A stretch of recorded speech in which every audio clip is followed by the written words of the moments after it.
AI कारण 10 करोड़ नौकरियां जाएगा या आएगा। एआई ये करेगा, एआई वह करेगा। पूरा देश, पूरी मीडिया, आम लोग दिन रात एआई पर चर्चा कर रहे हैं। कुछ लोग इसे वरदान बता रहे हैं तो कुछ इसे अभिशाप। लेकिन 90% लोगों को यह नहीं पता कि एआई असल में है क्या। ये किन उद्योगों को प्रभावित करेगा, ये किन नौकरियों को प्रभावित करेगा और कैसे प्रभावित करेगा। कौन सी कंपनियां इसे लागू कर रही हैं और कैसे लागू कर रही हैं। और अगर एआई 9 करोड़ नौकरियां बनाएगा तो आपके लिए सबसे कठिन नौकरी कौन सी होगी? शिक्षित, होशियार या मेहनतकश मजदूर? और सबसे बड़ा सवाल, आज की युवा पीढ़ी खुद को कैसे तैयार करे। ये वीडियो में मैं आपको सब कुछ बताएंगे। हम अलग अलग उद्योगों के केस स्टडीज लेंगे और यह जानेंगे कि कैसे हर सेक्टर की नौकरियों पर असर पड़ रहा है। अब चाहे वो कोई दिमागी काम हो जैसे इंजीनियरिंग या मेहनत वाला काम हो जैसे कंस्ट्रक्शन, चाहे कॉल सेंटर हो या सोशल मीडिया, अकाउंटिंग हो या डॉक्टर, रिटेल हो या मैन्युफैक्चरिंग, हम आपको इनके फायदे और नुकसान दोनों बताएंगे। हम हर इंडस्ट्री में गहराई तक जाएंगे और आखिर में मैं आपको निष्कर्ष बताऊंगा कि आखिर करना क्या है। तो चलिए आपका आशीर्वाद लेके वीडियो शुरू करते हैं। एआई क्या है? एआई मतलब आर्टिफिशियल इंटेलिजेंस। साधारण भाषा में कोई भी तकनीक, कोई भी टूल या सॉफ्टवेयर जो कंप्यूटर को इंसान की तरह सोचने और काम करने की क्षमता देता है, वही एआई है। कोई भी सिस्टम जो पुराने डेटा का विश्लेषण करके आपको रिजल्ट देता है, वही एआई है। अब सोचो, तुमने कुछ खरीदी, वो तुम्हें बता रहा है कि कौन सी ब्रेड लेनी चाहिए। तुमने ब्रेड खरीदी, वो कहता है, अरे ये चीज क्यों नहीं लेते। वो क्या कर रहा है? यही एआई है। एआई का उद्देश्य था इंसान की जिंदगी आसान बनाना, लेकिन अब यह इंसान को ही रिप्लेस करने में लगा है। चलिए सेक्टर वाइज देखते हैं। और यह सिर्फ बड़े लेवल पर ही नहीं, बल्कि नीचे से ऊपर हर जगह हो रहा है। बड़ी नौकरियां, जहां दिमाग और प्लानिंग की जरूरत होती है, वहां भी एआई आ रहा है।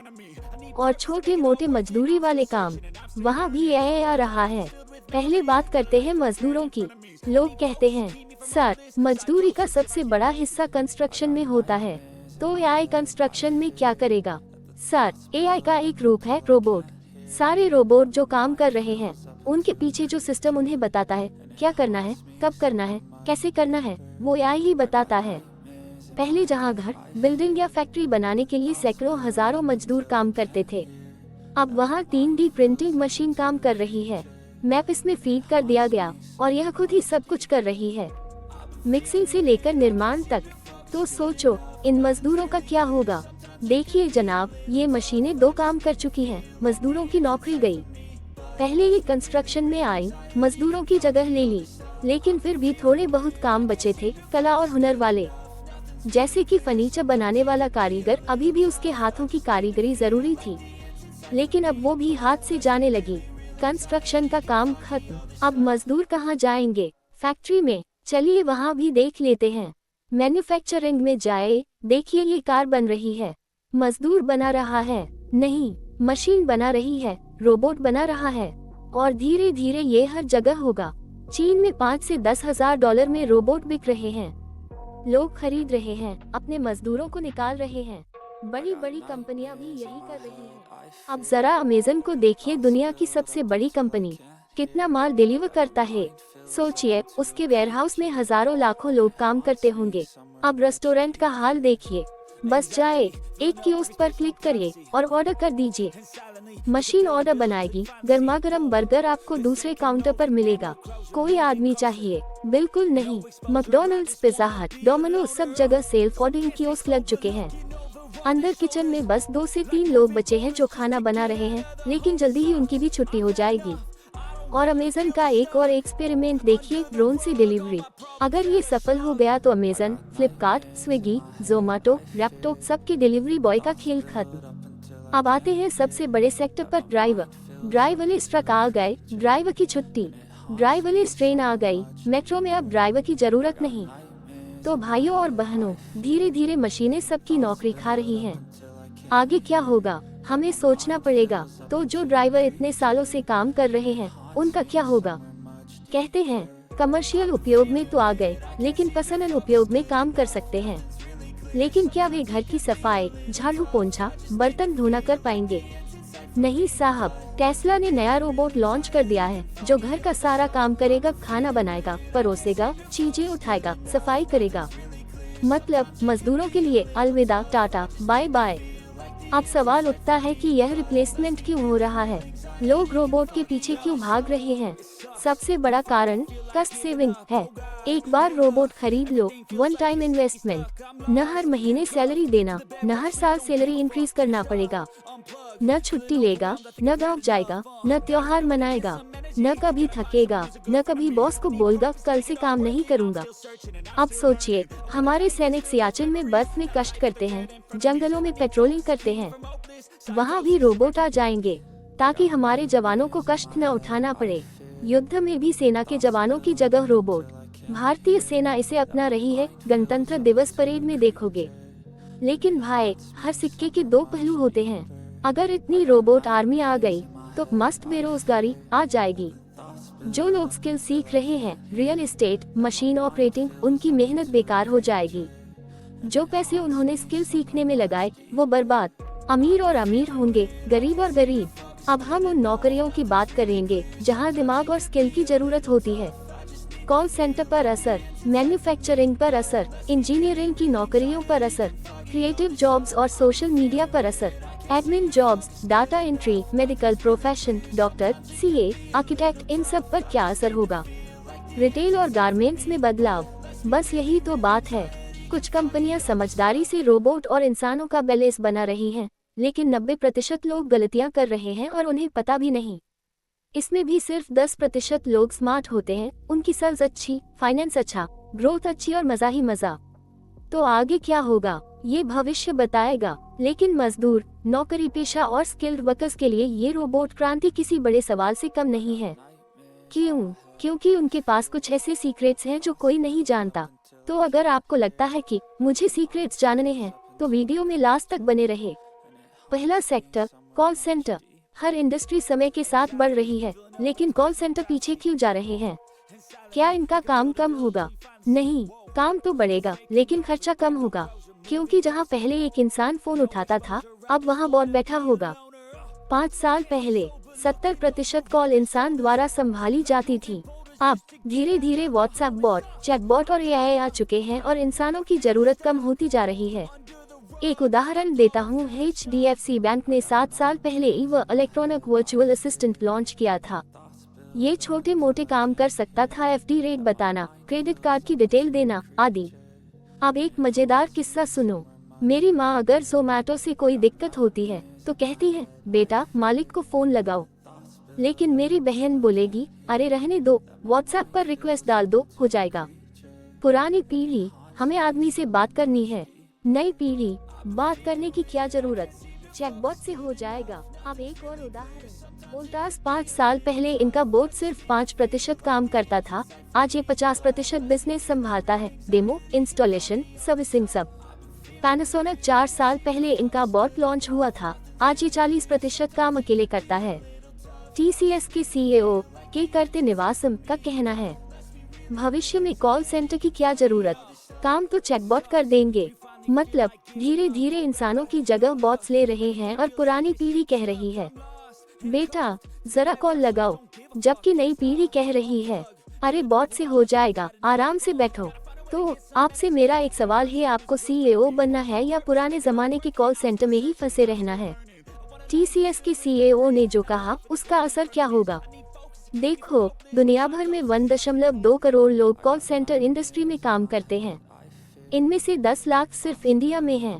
अब इनका क्या होगा? चलो थोड़ा गणित लगाते हैं। 2024 में चैटबॉट के कारण 5% कम लोग काम कर रहे थे।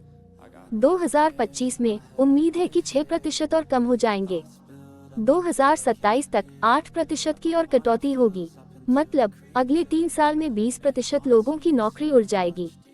यानी सिर्फ भारत में 2 लाख लोग बेरोजगार हो जाएंगे। और ये तो सिर्फ 4 साल की बात है, 10 साल बाद कौन जाने क्या होगा।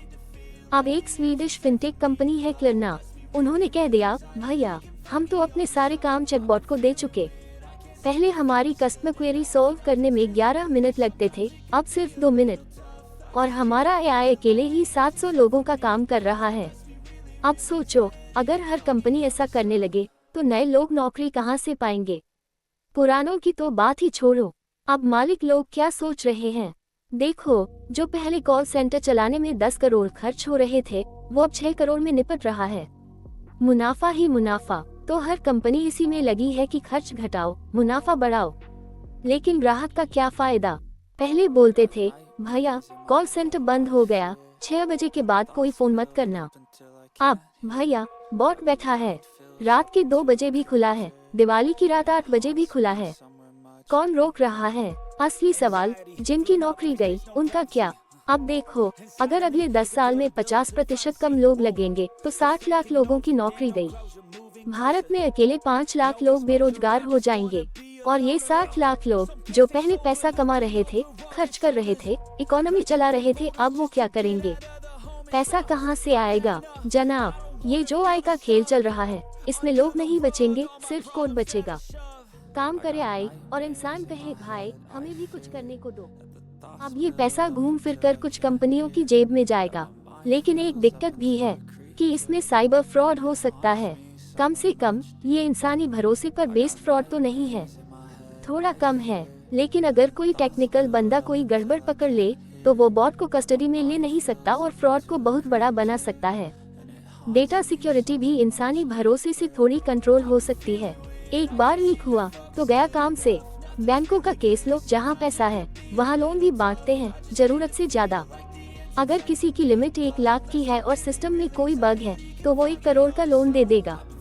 ये कुछ प्रॉब्लम्स हैं, लेकिन धीरे धीरे एआई इसका भी हल निकाल ही लेगा। अब दूसरी और सबसे जरूरी बात जिसने ये सब शुरू किया, वही एनवीडिया के सीईओ जेनसन हुआन कहते हैं कि कोडिंग खत्म। अपने बच्चे को कोडिंग मत सिखाओ। अब कोडिंग सिर्फ इंजीनियर थोड़ी करते हैं। अपने बच्चे को इंग्लिश सिखाओ, वो बोलेगा मुझे ये बनाना है, वो बनाना है, या फिर टाइप करेगा मुझे ये चाहिए, वो चाहिए, बस हो गया। अब बच्चा प्रोग्रामर बन गया। इंग्लिश आनी चाहिए, बस टाइप करेगा और बना लेगा। फिर कोडिंग किस चीज की? तुम्हें वेबसाइट बनानी है, बोल दो चैट जीपीटी वेबसाइट बना दे। एड बनाना है, बोल दो चैट जीपीटी एड बना दे। कोड लिखना है, चैट जीपीटी कोड लिख दे। एड पेज चाहिए, चैट जीपीटी पेज बना दे। तो फिर कोडिंग का फायदा क्या? अरे ये तो बहुत अच्छी चीज है, अब हर कोई कोड कर सकता है। मैं एक आम आदमी हूँ, मुझे टेक्नोलॉजी की ABCD नहीं आती थी, लेकिन अब मैं भी कोड कर सकता हूँ। पहले मेरे पास पैसे नहीं थे, लेकिन अब मैं बहुत कुछ फ्री में कर सकता हूँ।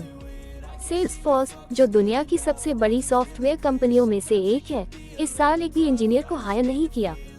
बोला कोडिंग इंजीनियर की जरूरत नहीं, और अगले साल से कोई सॉफ्टवेयर इंजीनियर भी नहीं चाहिए। भाई अब इंजीनियर करेंगे क्या? हमारी AI सब कुछ संभाल लेगी। अब जब सॉफ्टवेयर कंपनियां इंजीनियरों को कोडिंग के लिए नहीं रख रही हैं, तो कौन रखेगा? मेटा ने 5% कर्मचारियों को निकाल दिया, माइक्रोसॉफ्ट ने 1% निकाल दिया, और धीरे धीरे हर कंपनी यही तैयारी कर रही है। अब बताए उन सभी इंजीनियरों का क्या होगा जिन्होंने सालों साल कोडिंग सीखी है, जिनके पास 10 से 20 साल का अनुभव है, और जो आज कॉलेज में एडमिशन लेकर कोडिंग सीख रहे हैं, उनका क्या भविष्य है? तीसरा सेक्टर जो सबसे ज्यादा प्रभावित होगा, क्रिएटिव जॉब्स। अब हर कोई सोशल मीडिया पर कंटेंट बना सकता है। वीडियो बनाना AI कर देगा, एडिटिंग AI कर देगा, थंबनेल बनाना AI कर देगा, पब्लिशिंग AI कर देगा, मार्केटिंग AI कर देगा। अब हर कोई कंटेंट क्रिएटर है, हर कोई यूट्यूबर है, हर कोई डिस्ट्रीब्यूटर है, हर कोई मार्केटर है। तो बताए वीडियो एडिटर्स का क्या होगा? ग्राफिक डिजाइनर्स का क्या होगा? थंबनेल मेकर्स का क्या होगा? मार्केटिंग एजेंसियों, कॉपीराइटिंग वालों, SEO वालों का क्या होगा? अब देखो, जो लोग इंजीनियर बने उनकी नौकरी खतरे में, जो कॉल सेंटर में थे उनकी नौकरी खतरे में, जो बोले भाई हम कुछ क्रिएटिव करेंगे उनकी भी नौकरी खतरे में। डाटा एंट्री वालों का क्या ही कहना, AI से तेज कौन डाटा भरेगा? अब आप PPT बनाते थे, रिपोर्ट्स बनाते थे, एक्सेल में डेटा डालते थे, अब AI से बोलो भाई PPT बना दे, हो गया काम। भाई कोटेशन बना दे, लो बन गया। अब बचे प्रोफेशनल्स, वो भी बचेंगे क्या? अकाउंटेंट, बिल बनाना AI कर देगा, पेमेंट करना AI कर देगा, रिटर्न भरना AI कर देगा, पहले जहां सीए के ऑफिस में 50 लोग काम करते थे, अब सिर्फ 5 काम करेंगे। जहां 25 अकाउंटेंट थे, वहां अब 2 रहेंगे। बाकी 23 लोग क्या करेंगे? वकील, लीगल ओपिनियन एआई देगा। डॉक्यूमेंट ड्राफ्टिंग एआई कर देगा। आर्किटेक्ट, घर का नक्शा बना दे, एआई बना देगा। बजट में घर डिजाइन कर दे, एआई कर देगा। अब आर्किटेक्ट जो साल में 10 से 12 नक्शे बनाते थे, अब 1 महीने में बना देंगे। मतलब एक आर्किटेक्ट इक्वल्स 10 आर्किटेक्ट्स का काम। तो अब बचा क्या? डॉक्टर, सीईओ, बड़े लोग। हाँ, एआई उन्हें नहीं हटाएगा, लेकिन उनके काम की स्पीड 10 गुना बढ़ा देगा। अब बोलो, आगे क्या? अगर किसी बड़े आर्किटेक्ट के ऑफिस में 300 वैकेंसी होती, तो वो खुद ये वीडियो बहुत लंबे हो गए, इसीलिए बाकी भाग दूसरा पार्ट में मिलेगा, तो देखते रहिए।